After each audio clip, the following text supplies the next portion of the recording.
The first thing anyone noticed about the man in the gray suit was that the suit was wrong. Not badly made. It was a clean, simple cut, well-fitted. The kind of suit a man who did not think about suits would reach for when an occasion required one. But the wedding was at the Biltmore in Atlanta on a Saturday in October, and the other men in the room were wearing things that had been chosen with the specific attention people paid to being seen in rooms like this one. The gray suit was not that kind of suit. It was the suit of a man who had other priorities. He stood near the back of the cocktail reception, holding a glass of water, not champagne, watching the room with the quiet attention of someone who preferred to observe before he committed to anything. He was 39, broad-shouldered, with close-cropped hair and a stillness to him that was not shyness, but something more deliberate. He had arrived alone. He had given his name to the coordinator at the door, Tobias Wade, and been checked against the list and pointed inside. The bride's name was Renata. He had been married to her for 4 years. They had been divorced for 3. She had not been the one who invited him. Her mother had, quietly, without telling Renata, because her mother still believed that what had been broken between them deserved at least the courtesy of an acknowledgement. Tobias had come because he was not a man who ignored an invitation from a woman who had been kind to him, regardless of the circumstances. He had not planned to stay long. Then Renata saw him from across the room. Before we jump into the story, comment where in the world you are watching from and subscribe, because tomorrow's story is one you need to hear. The October light through the Biltmore's tall windows was gold and slanted, the kind of afternoon light that made everything in the room look more significant than it was. The cocktail hour had the warm, slightly self-conscious energy of a wedding reception among people who had money and knew it, and were comfortable being seen, knowing it. Tobias Wade had grown up in a house in southwest Atlanta where the heat ran inconsistently in winter, and the grocery store was 2 bus rides away.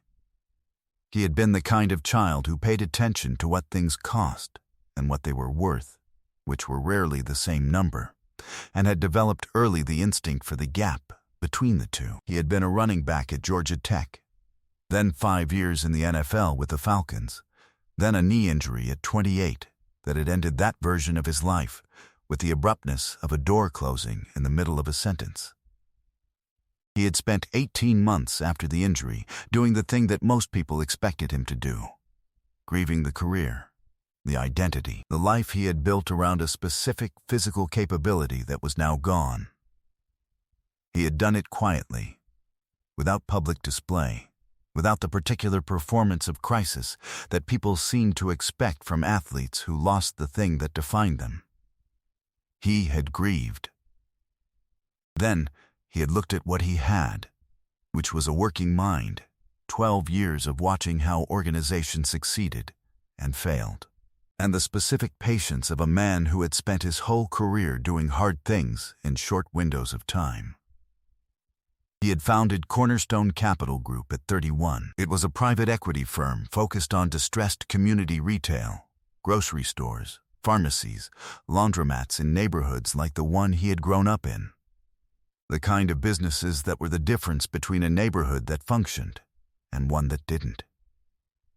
He had started with $2, $1 million of his own money, and a conviction that the gap between what those businesses were worth to the community and what the market said they were worth was the investment opportunity. He had been right. Cornerstone Capital now managed $340 million in assets across 6 states. He sat on the boards of 4 portfolio companies. He had been profiled in 2 business publications in the last 18 months, neither of which was the kind of publication that Renata's new crowd read. He drove a dark blue Lexus. Nothing remarkable. He wore the gray suit on Saturdays because he was not a man who owned a Biltmore suit and had not made it a priority to become one. He had not told Renata's mother any of this when she called. She had asked if he was doing well. He had said yes. She had said she hoped he could come, that it would mean something to her. He had said he would be there. He had been there for 22 minutes when Renata saw him. She came across the room with the trajectory of a woman on a mission that had not been on her original list of things to do at her wedding. She was beautifully dressed, the dress had been chosen for maximum effect, and it was achieving it. She had the composed, slightly heightened energy of a bride at the peak of a day she had planned in significant detail, and something in the set of her expression shifted when she found him standing by the window in the gray suit with the water glass. He saw the shift. He recognized it, the specific recalibration of someone encountering a variable they had not prepared for. She stopped 2 feet from him. She looked at him the way you look at something that has appeared in your peripheral vision and you are deciding whether it requires attention. "What are you doing here?" she said. Quietly, but not privately. 2 women nearby glanced over. "Your mother invited me," he said. "I can leave if you'd prefer." She looked at him. She looked at the gray suit. She looked at the water glass, and then, because the room was watching, because her new husband's family was in it, because she had spent 3 years building a version of her life that was designed to look like an ascent from everything the marriage to Tobias had represented, she made a decision. She turned to the 2 women nearest them, who had been listening with a transparent pretense of not listening. "This is my ex-husband," she said with the tone of someone making a confident introduction. "He used to play football. High school, I think." She paused. He couldn't quite make it all the way. She smiled at him with a smile that was performing kindness in front of an audience. But here he is, in his nice suit. The 2 women looked at Tobias. One of them, the shorter one, in green, whose name he would later learn was Simone, had a look on her face that was not amusement. It was the look of someone who had just watched something happen that she disagreed with, and did not yet have the standing to say so. Renata turned to rejoin her new husband. Tobias stood with the water glass. He said nothing. He did not perform embarrassment because he was not embarrassed. He was not angry. He was, with the specific patience of a man who had absorbed difficult things in front of large crowds for a living, completely still. Simone, the woman in green, waited until Renata was back across the room. Then she looked at Tobias. "I'm sorry," she said quietly. "That wasn't right." He looked at her. He said, "Thank you." She started to say something else, then stopped, as if something had occurred to her. She looked at him with a slightly different attention. "Wait," she said. "Are you Tobias Wade?" He said nothing. He tilted his head slightly. "Cornerstone Capital," she said. Not a question. He looked at her. She held out her hand. "I'm Simone Park. I run portfolio strategy at Greenfield Ventures." A pause. "We've been trying to get a meeting with your team for 4 months. He shook her hand. "Have someone send me an email," he said. "I'll make sure it gets looked at." She held his gaze for a moment with the expression of someone revising their understanding of where they were standing. Then, she said, "Your drink is still water. Can I get you something better?" He almost smiled. "I'm fine." The year before the wedding, Tobias had been at a portfolio company review in Memphis, a neighborhood grocery in the Orange Mound district that had been the only full-service food store within a mile and a half for 11,000 people, and that had been 3 months from closing when Cornerstone acquired it. He was standing in the produce section with the store manager, a man named Gerald, going through the inventory turnover data, when a woman had approached him. She had been 61 years old, small, with silver braids, and the kind of direct bearing that came from spending a long time navigating things that required directness. She had been watching him work for 40 minutes, the way he moved through the store, the questions he asked Gerald, the specific attention he paid to the cold cases and the foot traffic patterns before she came up to him. "You're the one who bought this store," she said. "I am," he said. "My daughter shops here twice a week," she said. The one before it closed, she was driving to Kroger on Summer Avenue. "That's 40 minutes on the bus." She looked at him. "I want you to know what that means." He looked at her. He said, "I know what it means. That's why we're here." She had studied him for a moment. Then she said, "You keep doing it this way." It was not quite an instruction. It was something closer to a charge. Her name was Estelle Bright. She was a retired court clerk who had lived in Orange Mound for 41 years, and who had, after the conversation in the produce section, become someone Tobias thought of as the truest measure of whether Cornerstone was doing what it said it was doing. She had his cell number. She used it when something was wrong. She had also, at his invitation, come to speak at Cornerstone's annual investor presentation 8 months ago. She had spoken for 7 minutes. She had not used notes. 3 of the institutional investors in the room had requested follow-up calls with Tobias before she had finished the second paragraph.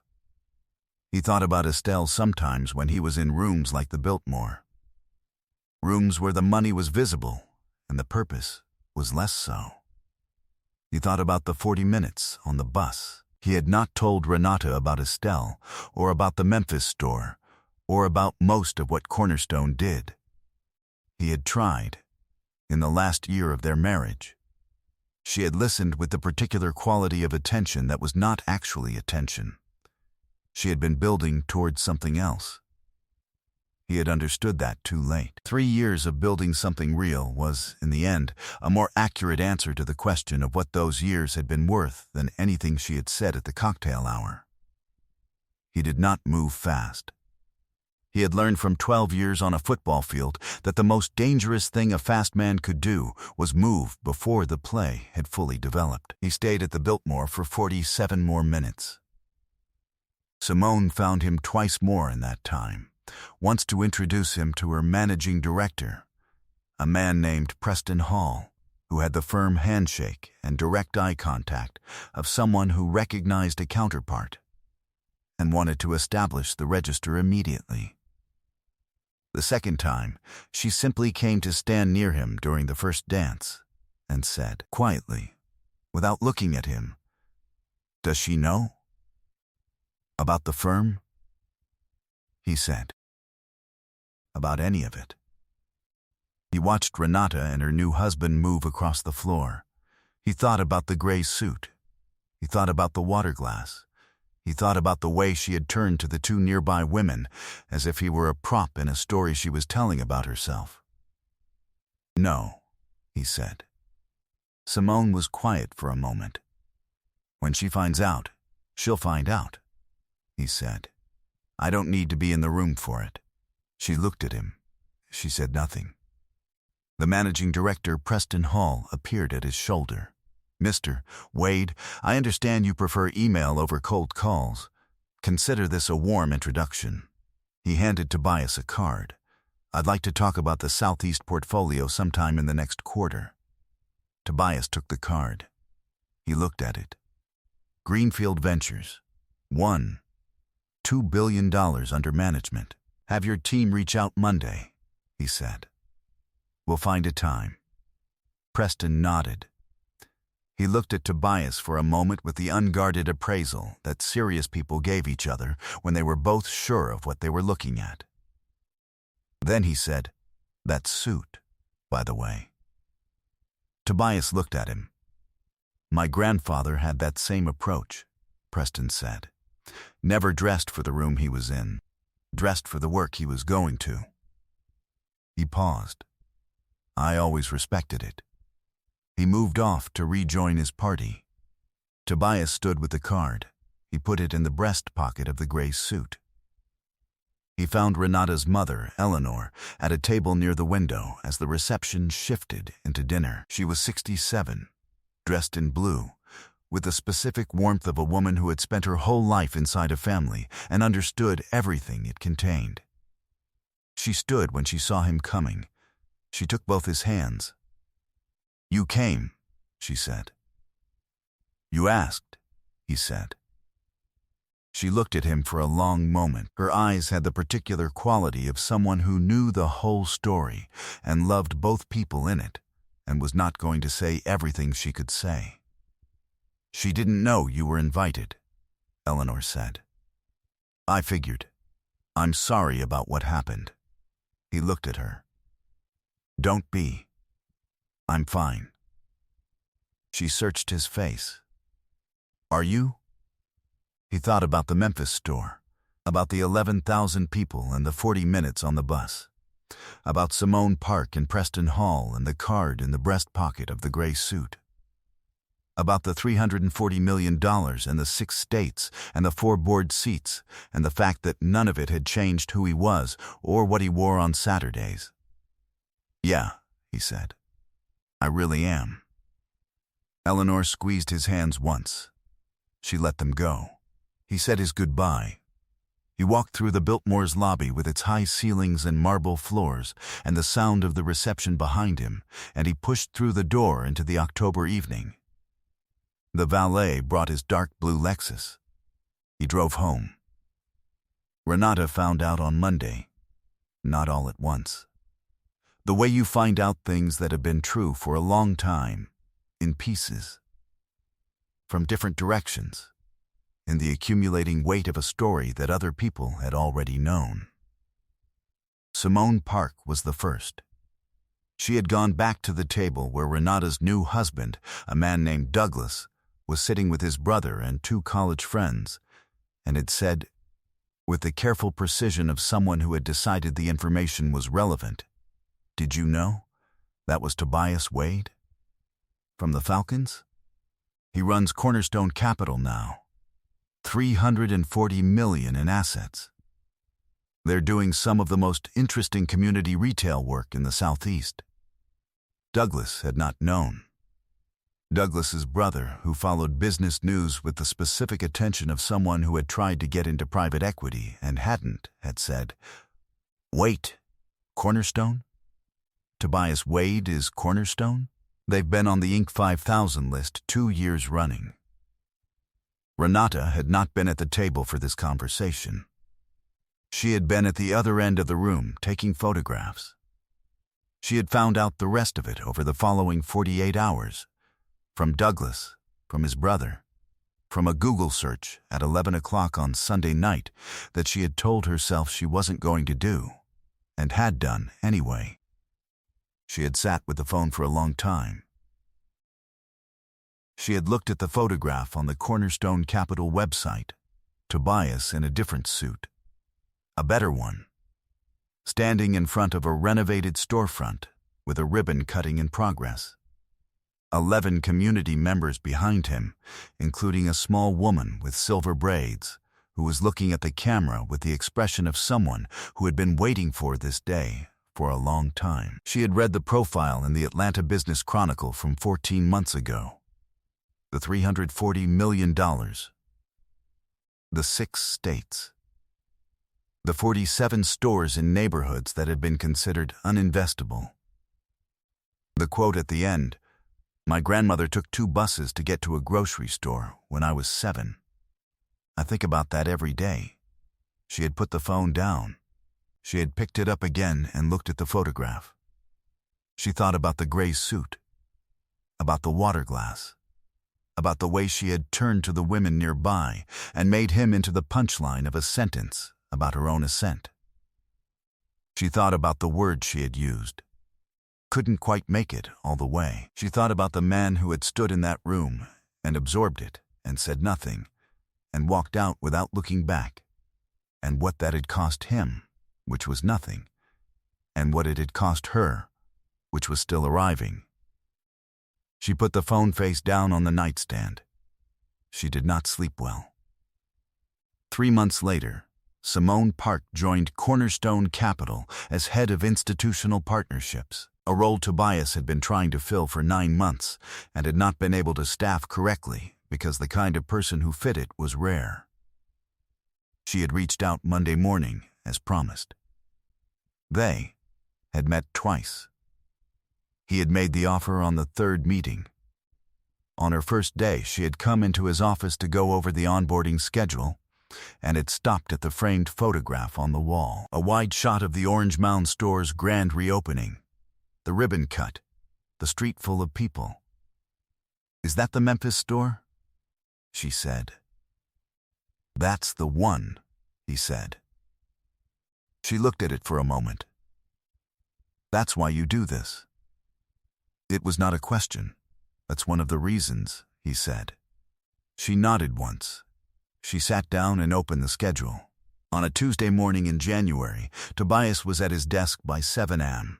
The desk in the Cornerstone offices on Peachtree Street. The city outside the window still dark. The first light just beginning to suggest itself behind the buildings to the east. He had a board call at 8. He had a site visit in Macon at noon. He had Simone's first institutional investor briefing at 4, which she had prepared without his input, because he had decided, the moment he hired her, that the best way to know if someone was the right person was to give them real work and see what they did with it. He had the gray suit on. Not because he hadn't acquired others. He had. He owned 4 suits now, 2 of which were the kind of suits that Biltmore rooms expected. He wore them when the work required them. On Tuesday mornings, when he was at his own desk in his own office before anyone else arrived, and the city was still deciding what kind of day it would be, he wore the gray suit. Because it was Tuesday, and he was at work, and the suit did its job, and that was enough. He opened the board call notes. He reviewed them once. He thought briefly about the October evening at the Biltmore, not with bitterness, not with satisfaction in any sharp or pointed way. The way you think about a road you had walked and left behind. It was simply part of the route. He had walked it, and here he was. He had known, standing at the window with the water glass, exactly who he was. That had not changed when she said the thing she said. It had not changed when the room heard it. The world had not needed him to correct her. It had corrected itself, the way the world does when the distance between what a person assumes and what is true is large enough. He picked up the pen. He began. Some people never look past the suit to the man inside it, and some men never need them to. I hope you enjoyed that one. Be sure to like the video and subscribe so you don't miss the next story. I've picked out 2 more for you that I think you'll really like.